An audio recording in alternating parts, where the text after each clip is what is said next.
Public. રાત્રે 2 વાગે.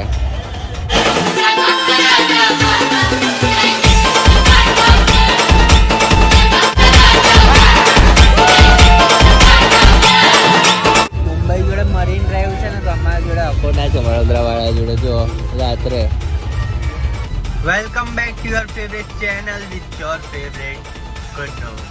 સો આજે છે બાપ્પાનો લાસ્ટ ડે.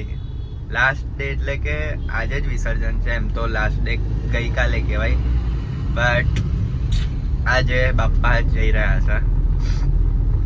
તો થોડું દુઃખ થાય છે, કેમ કે આ જે 10 દિવસ હોય ને એ બહુ એટલે બહુ જ જલ્દી પૂરા થઈ જાય છે. એ જે બ્રધર્સ ગ્રુપ છે એના આગમનમાં મેં જઉં છું દર વર્ષે. તો એમના જે ગણપતિ છે 1 મહિના પહેલા આવ્યા હતા, અને 1 મહિનો થઈ ગયો આજે. તો પણ એવું લાગે છે કે હજી ગઈકાલે જ આગમન હતું ને આજે વિસર્જન. બાપા પ્રત્યે એવા ઇમોશન છે ને કે ભલે ગમે તેટલા દિવસો એમના જોડે કાઢીએ પણ એ દિવસો બહુ નાના લાગે. તો એવી જ રીતના આજે છે છેલ્લો દિવસ, એન્ડ હમણાં અમે જઈ રહ્યા છે મામાના ત્યાં સવારે. હમણાં વાગ્યા છે 12. તો મામાના ઘરે પણ જ્યાં બેસાડ્યા છે ત્યાંનું વિસર્જન છે. તો પહેલાં હવે હમણાં ત્યાં જઈએ છે, એના પછી આપણે જઈશું બ્રધર્સ ગ્રુપનું વિસર્જન છે ત્યાં આગળ. એન્ડ રાત્રે જ્યારે પતશે ત્યારે આપણે બીજા બધા ગણપતિના બી વિસર્જન છે, તો એ જોવા જઈશું. તો એ બતાવીશું આજના વ્લોગમાં. કઈથી લાવો જબ્બો? હે કઈથી લાવો? કઈથી લાવો? ગુલાલ ઉડાડ્યો ત્યાં? ગુલાલ ઉડ્યો કમનો? કેવી રીતના ઉડાડ્યો? હે એન જાતે થોડું ગણપતિ બાપા ઉડાવવા લાગે હે ને? તારા ગણપતિ કયા છે? અરે કમનો ઉચકીશ તું?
હમણાં વાગ્યા છે 9 અને હમણાં જ જઈ રહ્યા છે ગણેશ વિસર્જનમાં. તો તમને બતાવું ત્યાંની થોડી ક્લિપ્સ, પછી વિસર્જનનો જે બ્લોગ છે એ સ્ટાર્ટ કરીશું.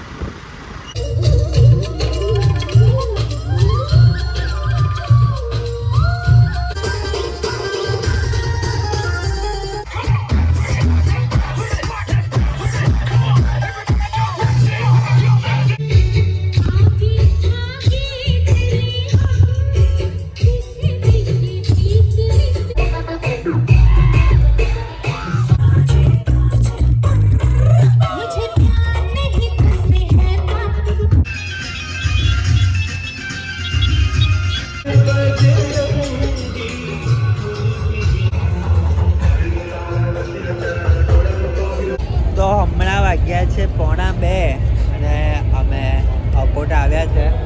અને અકોટામાં અત્યારે જુઓ પબ્લિક, રાત્રે 2 વાગે. હજી બધા ગણપતિ આવે છે, અને આમ ખાલી ગણપતિના ફેસ્ટિવલમાં જેવું હશે કે અકોટા પર કોઈ ગાડી વાડી નહીં ચડે, ખાલી બધા ચાલતા જાય છે. આ એક ગણપતિ આવ્યા.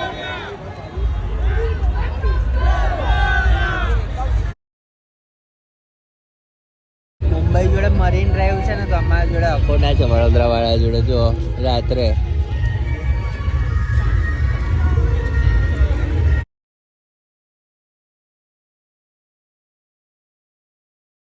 અમે જઈ રહ્યા છે ફાઇનલી પગપાળા યાત્રા પર, અને જઈએ છે જ્યાં વિસર્જન થાય છે. ત્યાં એક તળાવ બનાવ્યું છે કૃત્રિમ, ત્યાં આગળ જઈએ અને હવે તમને વિસર્જન બતાવીએ અમારા વડોદરાનું. જો ત્યાં આગળ જે લાઇટ્સ દેખાય છે ને, ત્યાં જવાનું છે.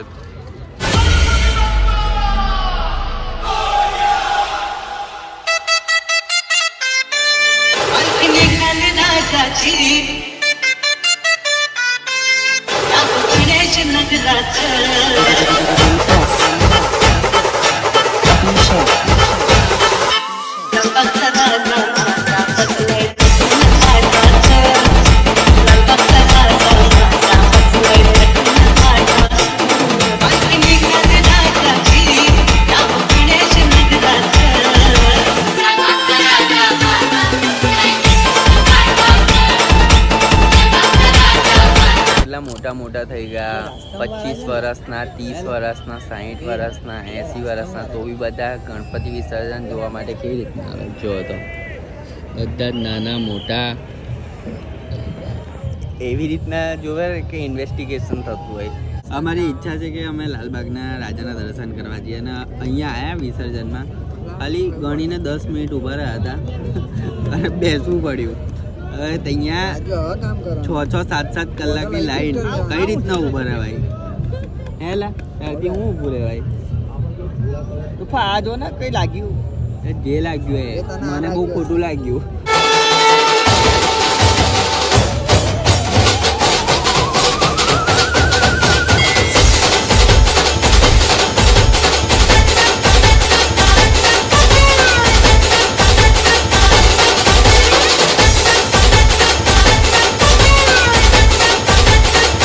રાજુને ને ગણપતિ બાપાના કાનમાં કંઈક કેવું છે આવતા વર્ષ માટે, પણ મેં એને કહું છું કે આ ગણપતિ બાપાના કાનમાં તું કહે ને તો ઈચ્છા પૂરી થશે.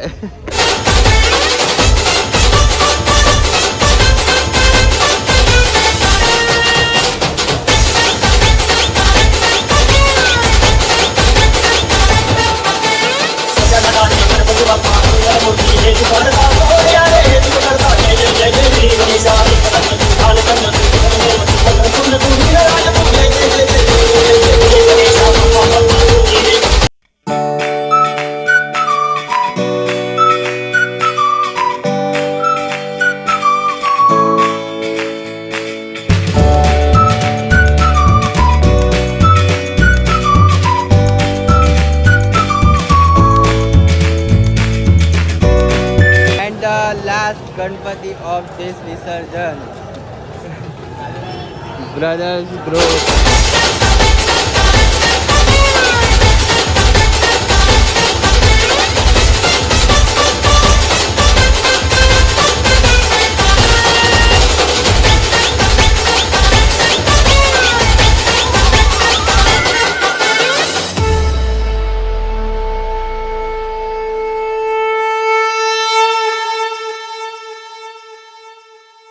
જવાનો કંટાળો આવે તો હવે આ રમતા રમતા જઈએ છે. હવે